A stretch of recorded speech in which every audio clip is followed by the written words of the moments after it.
So for this problem, Jennifer is designing an advertisement for a rectangular billboard that must have an area of 30 square feet. If the billboard is any larger, the company will be charged extra. It doesn't really apply to us solving the problem. Jennifer decides to go with a design that requires the length to be 1 foot, so the length is 1 foot longer than the width. And we have to determine the dimensions, so how many feet by how many feet is this billboard. Well, I'm going to start with a picture. So rectangular billboard where one side's a little bit longer, 1 foot longer to be exact.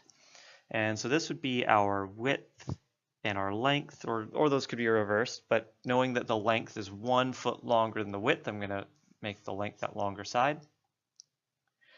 And we know the area, the overall area, is 30 square feet. Now what we have to do is figure out what we're trying to find is the dimensions. So our unknowns are the dimensions. What we have to figure out is some kind of equation that's going to help us find what we want to find. So because I know that the length is 1 foot longer than the width, I'm going to go call the width x an unknown length, and I can say that the length is 1 foot longer, x plus 1. So by doing that, rather than calling the width x and the length y, I now only have one variable, which is x. So that's a really important part to these sorts of questions, is to make sure that if these variables rely on each other, like the length is 1 foot longer than the width, don't use two variables, use one variable plus a slight addition like x plus 1. So now we can go ahead and start this problem. We're going to use that the length times width gives us the area of a rectangle, because this is going to be our relationship between our variables and our known value, which is the area. So the length times the width, well, that's going to be x plus 1 times x is equal to 30 square feet. And now this is a equation that we can solve. So we're going to multiply the x into the bracket. So I have x squared plus x equals 30. And then subtract 30 from each side. So I have x squared plus x minus 30 equals 0. So we need to be able to factor this equation.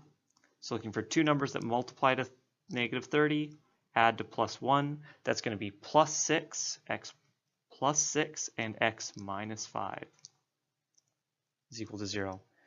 And now that I've factored this equation, my solutions are going to come from these two factors. So either x plus 6 equals 0, which means x equals negative 6, or x minus 5 equals 0, which means x equals 5. So I have two solutions, but are they both valid solutions? And the answer is no. We have to reject this negative solution because it just doesn't make sense. You can't have a negative width. You can't say that a sign is negative 6 feet long. It doesn't make sense.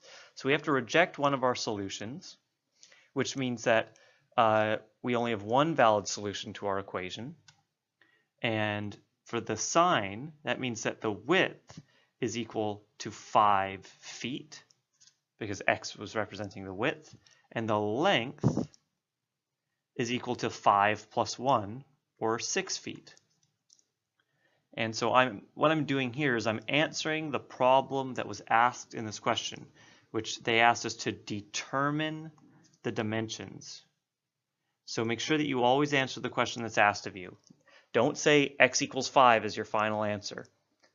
Answer the question that's asked of you. So in this case, state both the length and the width very clearly.